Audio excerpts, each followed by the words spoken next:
Boa noite a todos. Estamos novamente dando início ao estudo do livro Saúde Existencial. Hoje estaremos concluindo o capítulo A Integração dos Valores. Vamos para a nossa introdução, um texto do Espírito Emmanuel, que faz parte do livro O Evangelho comentado por Emmanuel, Evangelho de João, capítulo 6, versículo 32.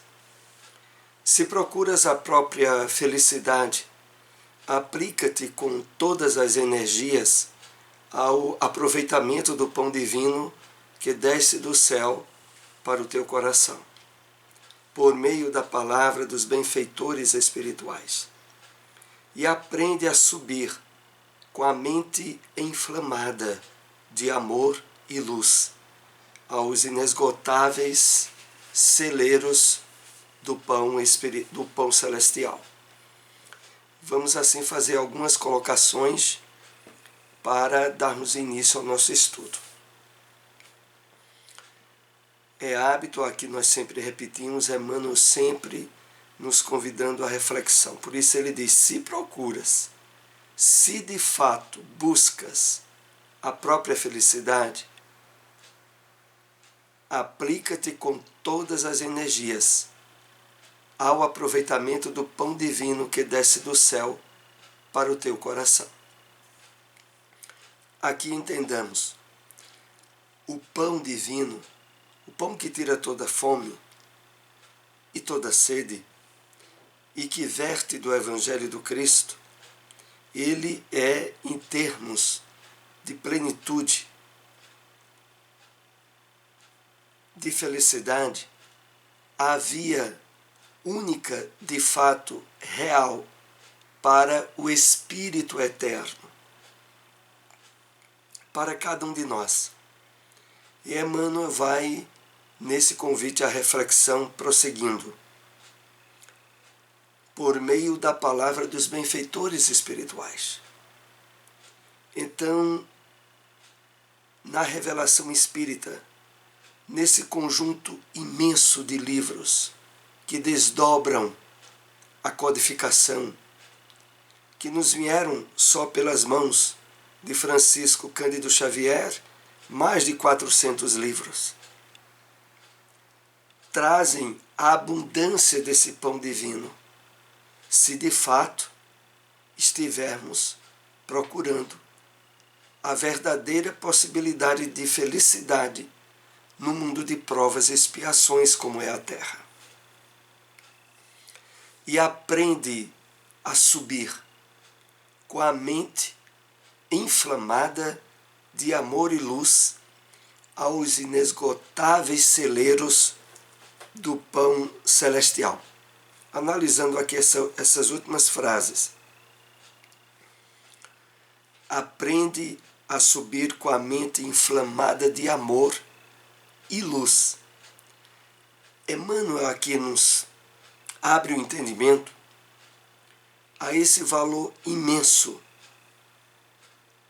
a essa luz que está presente nos ensinos da Boa Nova e que hoje são trazidos a nós à luz da doutrina espírita.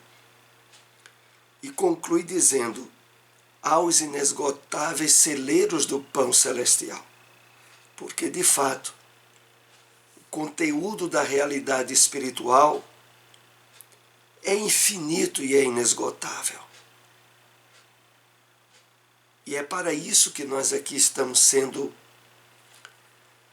frequentemente chamados a atentar a esse valor, a esse tesouro, tal como Cristo colocou no Evangelho, que quando se encontra uma pérola preciosa, se vende tudo para adquiri-la. No sentido de que perceber no conjunto de revelações trazidas pela doutrina espírita o nosso verdadeiro tesouro, demos a ele o valor e a importância ímpar que deve ter em nossa vida. Vamos então para nosso estudo. A integração dos valores está no capítulo 3 do livro Saúde Existencial. Muitos realizam a atividade voluntária por obrigação, especialmente em nosso movimento espírita. A pessoa sente-se obrigada a fazer o trabalho do bem, porque senão vai ficar obsidiada, ou vai para o umbral, ou para as trevas.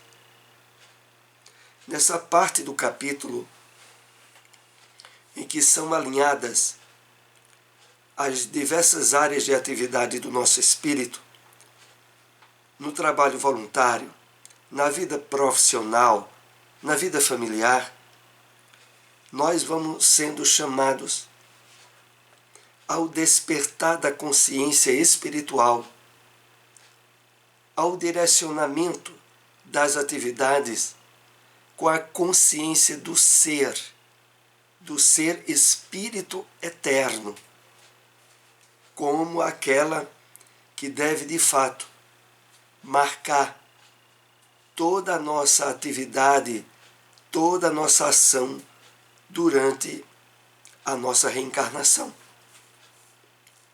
E aqui, no caso, a abordagem referente ao trabalho voluntário. De fato, ocorre, e o movimento espírita não é exceção a isso, aquele trabalho aonde o candidato ao voluntariado busca na ação do bem um modo especial para receber uma maior cota de assistência, de proteção espiritual e, inclusive, de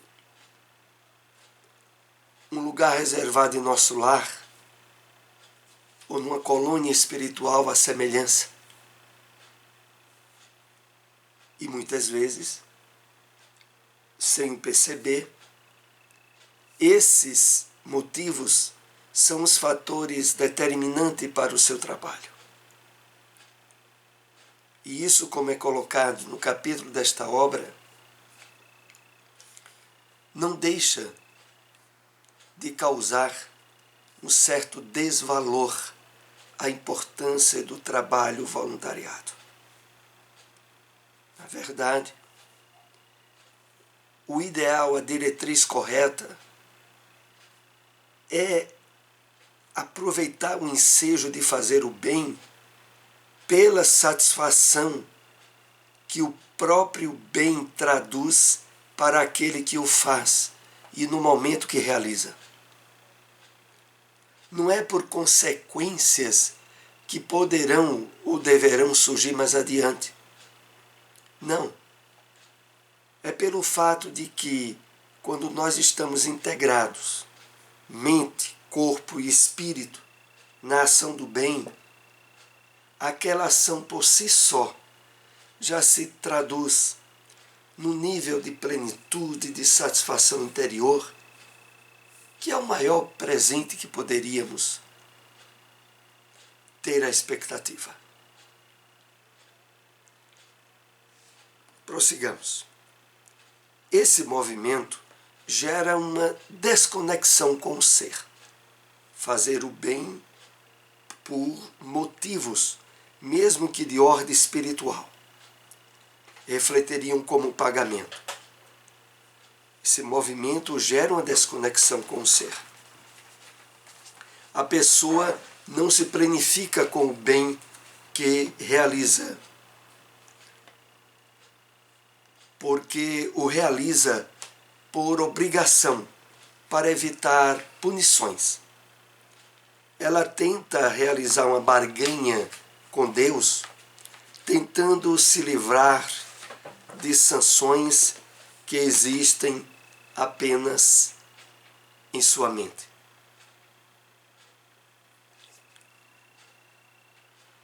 Aqui nós vamos recebendo o esclarecimento pelo qual essa ação que de algum modo, tem a expectativa de uma retribuição ao trabalho no bem, desvaloriza essa própria ação no bem.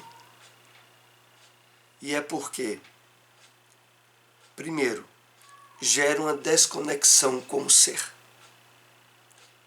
O ser é o ser espiritual, é o nosso eu profundo, que deve movimentar-se nas ações do amor e da caridade, sem quaisquer outros objetivos que não seja a própria ação da caridade. Depois, a pessoa não se plenifica com o bem que realiza, porque o realiza por obrigação para evitar punições. Então, ao nos integrarmos mente, corpo e espírito naquela ação do bem, voltado conscientemente à própria ação em si, nós nos plenificamos com ela. Mas quando a realizamos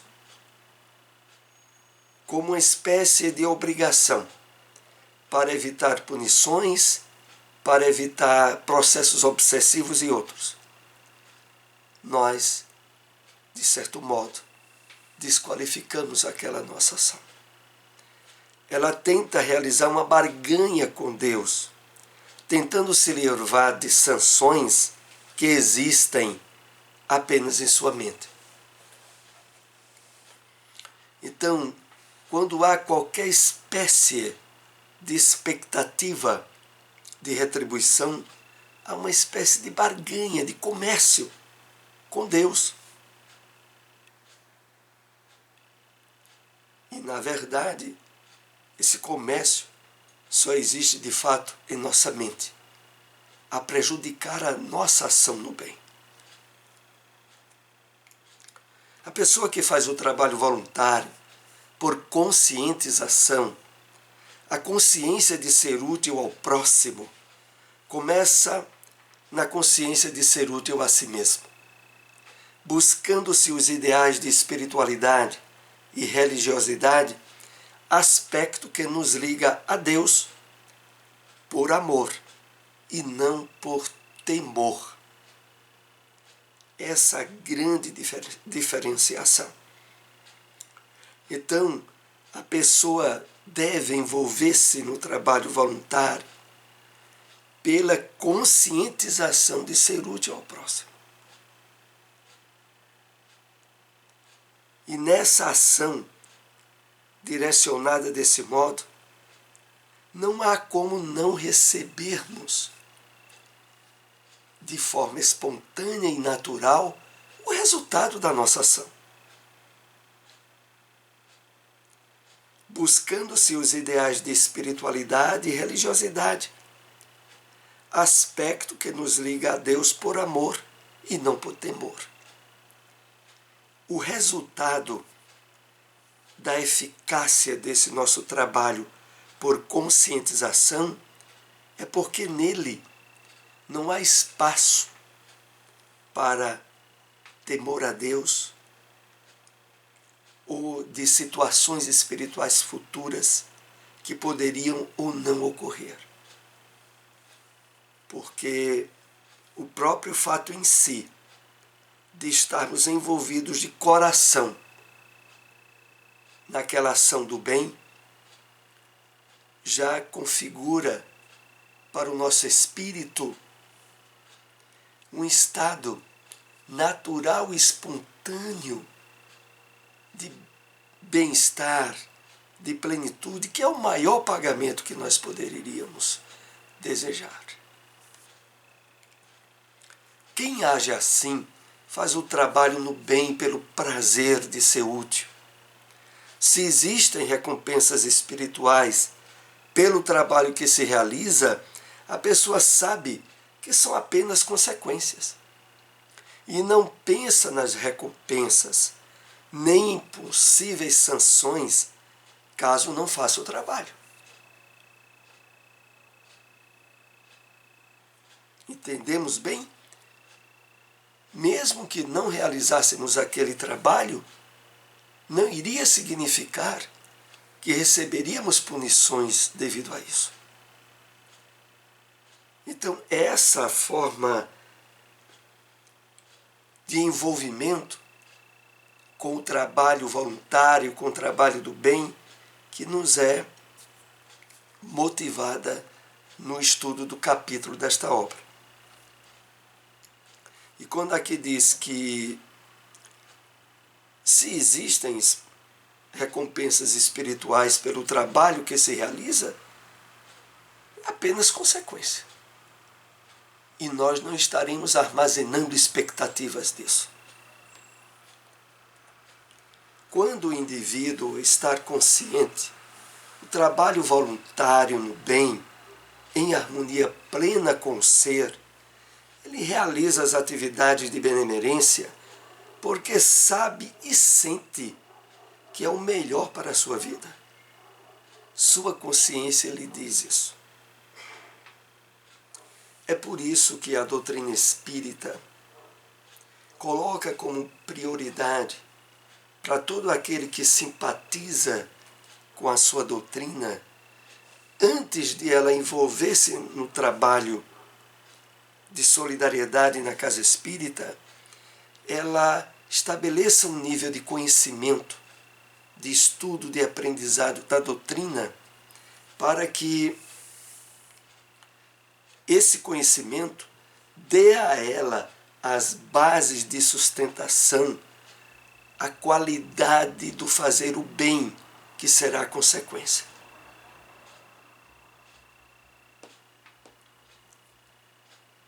Por isso aqui é feita essa referência. Ele realiza as atividades de benemerência porque sabe, já teve o conhecimento, e sente as aberturas para o trabalho de vivência do bem, que é o melhor para a sua vida. Sua consciência já lhe diz isso. Isso deve acontecer naturalmente com cada um de nós. Quando nos relacionamos com as pessoas de nossa família ou amigos com apego, como se fôssemos seus proprietários, estaremos desconectados com o ser, porque todo ser humano tem a sua individualidade e não tem dono. Entendamos bem. Quando nos relacionamos, aqui os enfoques que começam se direcionam agora à família e às pessoas que convivem mais conosco. E a advertência é sobre esses relacionamentos não se estabelecer numa base de apego, de sentimento de propriedade. Porque quando isso ocorre, nós estamos desconectados com o ser espiritual que somos. E aqui é feito o realce, porque todo ser humano tem a sua individualidade e não tem dono. Então é preciso trabalhar a base dos relacionamentos humanos, em todas as áreas que tenhamos, com sentimento de profundo desprendimento, com ausência de apego, de possessividade, com pleno respeito à individualidade de cada pessoa. Não importa que os laços familiares sejam de pais para com filhos, de esposo para com esposa e vice-versa. Ao agir como donos de alguém, apegados à pessoa, nós sufocamos essa pessoa e desequilibramos a relação. Ficamos desconectados do ser que nós somos, gerando muita perturbação para nós e para a pessoa a quem acreditamos ser donos.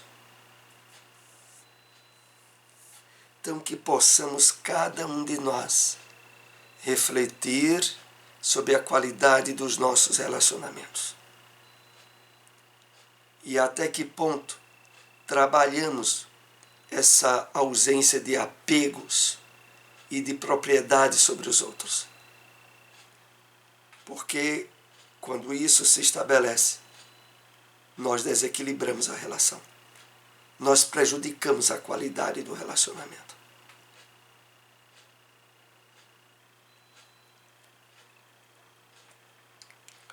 Todos nós somos seres espirituais e temos transitoriamente um corpo físico. A espiritualidade é algo inerente ao ser humano. Todos nós buscamos a nossa própria espiritualidade, a essência divina que somos, quer estejamos conscientes ou não disso. O conteúdo desse parágrafo é voltado justamente a esse complemento do aspecto da individualidade que devemos respeitar em todos. A espiritualidade é algo inerente ao ser humano, está ligado por natureza. E todos nós buscamos a nossa própria espiritualidade. A consciência disso, devidamente estabelecida, evitará os aspectos do desequilíbrio que acompanham normalmente a possessividade, como o ciúme, o medo de perda de relacionamento e toda uma série de emoções negativas que se associam a esse errado senso de propriedade que nós podemos ter sobre os outros. O vazio existencial, gerador das doenças de sentido, no qual a civilização ocidental encontra-se imersa hoje, vem exatamente do distanciamento da própria espiritualidade, a que ela foi lançada pelo paradigma materialista. Paradigma é modelo, padrão, materialista. Então, a abordagem agora aqui é voltada de uma forma mais ampla ao vazio existencial caracterizador de uma grande maioria da população mundial, geradora das doenças do sentido como ansiedade, depressão, pânico e outras. Vem exatamente do distanciamento da própria espiritualidade. É esse esquecimento do homem, da sua verdadeira natureza, que é o maior causador das doenças do sentido. Na medida em que nós agora dedicamos mais tempo e cuidados com o trabalho de despertamento espiritual nosso, nós vamos nos munindo de elementos preventivos a não cairmos nas doenças do sentido. E que representa um altíssimo percentual de visitas médicas, de tratamentos a longo prazo, e que poderiam previamente, como nós estamos aqui, direcionando atenção e cuidados para o lado espiritual da nossa vida, nos munimos de elementos preventivos. Quero lembrar aqueles que nos acompanham pela internet. Hoje teve muita chuva aqui em Caruaru, pode em alguns lugares ter perda de sinal. Esse estudo depois estará gravado no nosso canal no YouTube. Lá você encontra esse estudo e estudos anteriores.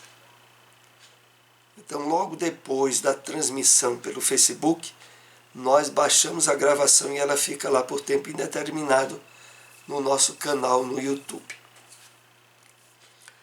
Prossigamos. Para vivermos com equilíbrio, é necessário vivenciar a espiritualidade e a religiosidade em tudo o que fazemos. Para isso, são necessários exercícios de desidentificação do ego e nos identificarmos com o ser essencial que nós somos. Então, torna-se muito imprescindível estarmos, ao longo do dia a dia, ressignificando pelo padrão, pelo ponto de vista espiritual, aquilo que nos acontece, notícias que tomamos conhecimento, atividades que exercemos durante o dia. Precisamos estar chamando, em termos de consciência espiritual, a presença do nosso espírito ao longo dessas atividades. Eu lembro aqui aquela passagem da introdução do livro Caminho, Verdade e Vida, quando Emmanuel nos convida a estarmos atentos ao fato de que nós somos chamados à vivência do Evangelho não mais restrito a ambientes religiosos, mas no trabalho, na profissão, na vida social. Todos esses lugares devem representar para nós templos, verdadeiros templos de comunhão com a divindade. Então é preciso que esse trabalho esteja no nosso esforço diário para começarmos a ver a vida de uma forma diferenciada do ponto de vista espiritual, sempre que possível. Portanto, na condição de espíritos encarnados, quanto mais fizermos para que a nossa vida no corpo seja próxima da nossa vida em espírito fora do corpo, melhor. É preciso diminuir a distância que existe entre a vida do espírito imortal e a vida que levamos no corpo. Isso é conseguido na medida em que nós passamos a ter uma vida mais ativamente despertos em termos de consciência. No trabalho, na vida social, na vida familiar, sempre que possível, trazermos a consciência da presença espiritual naquilo que pensamos, sentimos ou fazemos. É essa proposta que nos é dada como a mais eficaz para não sermos vítimas das doenças de fundo emocional. A espiritualização é um convite da vida, a fim de que vejamos todas as atividades materiais de nosso dia a dia de uma forma espiritualizada. Quando buscamos o ser e não simplesmente o fazer e o ter coisas, isso gera a suavidade e leveza que desejamos para vivenciar uma vida repleta de sentido. Então, analisando aqui esse texto, a espiritualização é um convite da vida para que vejamos todas as atividades materiais do dia a dia de uma forma espiritualizada. É estar mais conscientemente desperto. É deixar de agir, de pensar e de sentir de forma automatizada, mas sempre que possível, chamando a presença da percepção espiritual naquilo que estejamos envolvidos ao longo do dia a dia. estando bem atento a esse diferenciamento entre ser, fazer e ter. O ser tem que estar bem presente em tudo o que fazemos, o que viemos a ter. E a consequência, como aqui é colocada, é uma certa suavidade e leveza. É o resultado daquele convite do Cristo. Vinde a mim, todos vós que estáis cansados e sobrecarregados, que eu vos aliviarei. Tomai sobre vós o meu jugo e aprendei de mim, que sou manso e humilde de coração. Encontrareis repouso para vossas almas, porque o meu jugo é suave e o meu fardo é leve. O jugo suave e o fardo leve proposto pelo Cristo é essa vivência de espiritualidade plena desde a nossa encarnação. É estar nos acontecimentos, nas ocorrências, nas nossas ações no dia a dia, mais consciente em termos espirituais. Isso tornará problemas, dificuldades, surpresas que a vida nos traga serem enfrentadas e vivenciadas de uma forma leve, pelo fato da imortalidade da alma, a consciência do espírito imortal que somos estarem bem presentes. Então aqui concluímos esse estudo, apenas analisamos alguns tópicos, sempre sugerindo a leitura de toda a obra.